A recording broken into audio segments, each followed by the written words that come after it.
প্রায় 10 বছর ধরে রেলে চাকরি করে দাদা এক লম্বা ছুটি নিয়ে আমাদের কাছে অর্থাৎ দেশের বাড়ি ফিরলেন। আমার বন্ধু মহলে ভালোই প্রচার ছিল যে আমার দাদার রেলে চাকরির সুবাদে বিভিন্ন স্থানে ঘুরে বেড়িয়ে নানা অভিজ্ঞতা সঞ্চার করেছেন। তাই দাদার বাসায় ফেরার কথা শুনে কিছুদিন পরেই আমার দুটি বন্ধু এক সন্ধ্যায় আমাদের বাসায় এসে হাজির হলো। দাদা তখন বাসার ড্রয়িং রুমের সোফায় বসে চা খাচ্ছিলেন। আমার বন্ধু সুমন ও রাকেশকে নিয়ে আমি যেয়ে বসলাম আমার দাদার সামনের সোফায়। এদিকে ততক্ষণে আমার মা চা ও সিঙাড়া আমাদের সামনের টেবিলে রেখে গেলেন। চা পান করতে করতে আমাদের মধ্যে সুমনি প্রথমে কথা বলল। দাদা দাদা, আপনি তো কর্মসূত্রে দেশের বিভিন্ন স্থান ভ্রমণ করেছেন, তাহলে আমাদের একটা দারুণ গল্প শোনান না। আজকের আবহাওয়াটাও বেশ দারুণ। এদিকে বাহিরে তখন হালকা বৃষ্টি শুরু হয়েছে। গল্পের আসর একেবারে জমে যাবে। আমিও সুমনের কথাতে সম্মতি প্রকাশ করলাম। আসলে তখন দাদার মুখে গল্প শুনতে পাবো এই লোভ সামলাতে পারিনি। দাদা আমাদের দেখে একটু হেসে বললেন, আচ্ছা ঠিক আছে, আমি তোমাদের আজ আমার জীবনে ঘটে যাওয়া এক ভৌতিক ঘটনা বলবো। এই বলে দাদা তার হাতের চায়ের কাপে শেষ চুমুক দিয়ে কাপটা টেবিলে রেখে গল্প বলা শুরু করলেন। তখন আমি সবে ভারতীয় রেলে যোগ দিয়েছি। ভালো চাকরি, ভালো মাইনে, আর তার সাথে থাকার জন্য ভালো কোয়ার্টার। আর কি লাগে একটা মানুষের জীবনে। আমি তখন রেলগাড়ির গার্ড হিসাবে চাকরি শুরু করেছিলাম। রেলগাড়ির একেবারে শেষের বগিতে আমার ডিউটি থাকতো। আমি যে রুটে পোস্টিং হয়েছিলাম সেটা ছিল খুব নির্জন ও জঙ্গলাকীর্ণ রেলপথ। আশেপাশে মানুষের বসতি একেবারেই নেই বললেই চলে। সেবার আমার ডিউটি পড়ল একটি মালগাড়ির গার্ড হিসেবে।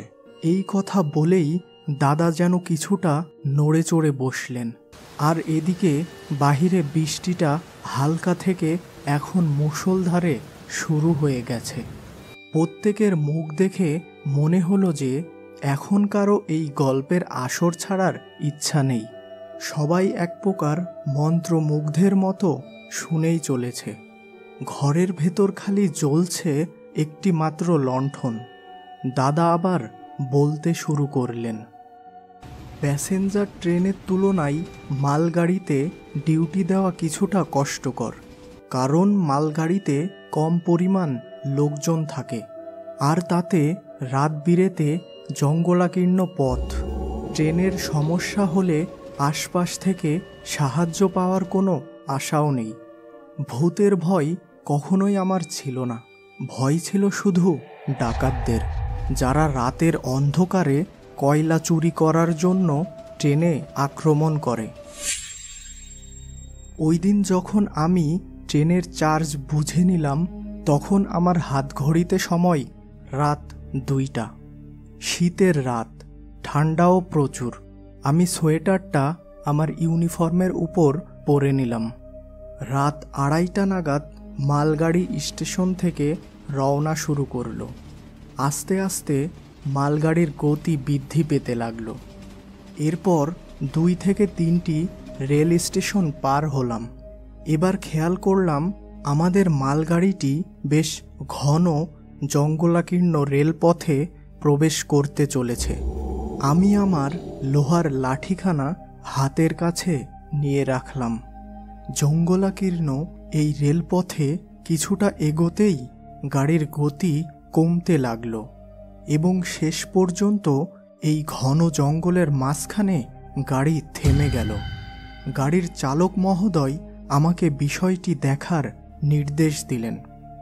আমি ও আমার সাথের সহকারী অফিসারকে নিয়ে নিচে নামলাম ও শেষ থেকে প্রত্যেকটি বগি পরীক্ষা করে দেখতে লাগলাম।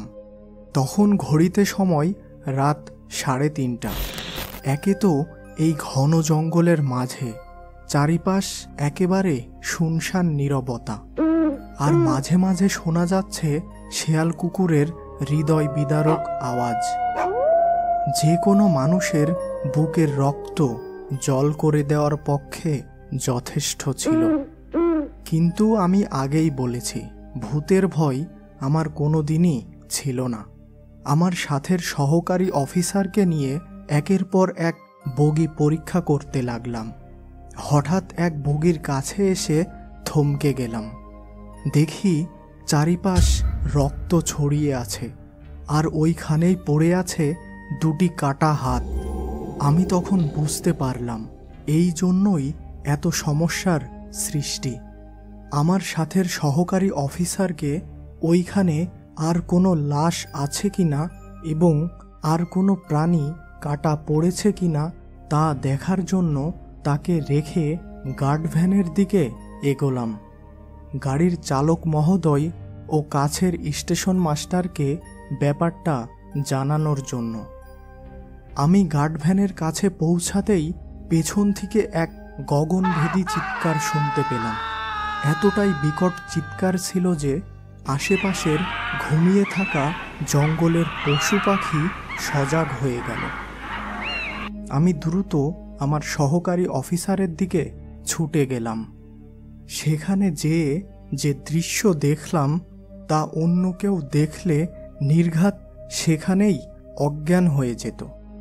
আমি দেখলাম 2টি কাটা হাত সেই অফিসারের পা ধরে রেলগাড়ির নিচে নিয়ে গেল। বেচারা বহু চেষ্টা করেও যেন নিজেকে বাঁচাতে পারলেন না। আমি নিচের দিকে ঝুঁকে দেখি এক বীভৎস ছায়ামূর্তি সেই অফিসারের এক পা কামড়ে খেতে শুরু করেছে, আর সেই অফিসার যন্ত্রণায় কাতরাচ্ছে। আমি দ্রুত আমার কাছে থাকা শ্রীরামের চরণের পবিত্র লাল সুতা বেঁধে দিলাম ওই অফিসারের হাতে। সাথে সাথে সেই বীভৎস ছায়ামূর্তিটি যেন হাওয়ায় মিলিয়ে গেল। এরপর আমি ওই অফিসারকে পরের স্টেশনে নামিয়ে এক হাসপাতালে ভর্তি করে দিই। তিনি এ যাত্রা বেঁচে যান, কিন্তু তার এক পা একেবারেই নষ্ট হয়ে যায়। আচ্ছা, সেই বীভৎস ছায়ামূর্তিটি আপনাকে কেন আক্রমণ করল না? হয়তো আমি ব্রাহ্মণের সন্তান আর আমার গলায় পৈতা ছিল বলে।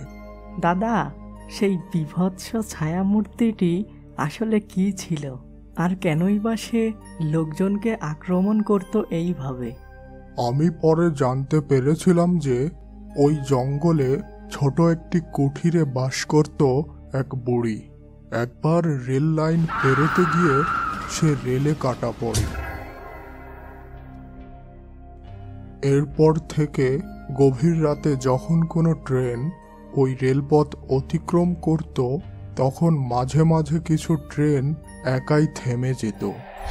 আর যে এই ব্যাপারটা দেখতে যেত তার উপরই আক্রমণ করত সেই বীভৎস ছায়ামূর্তিটি।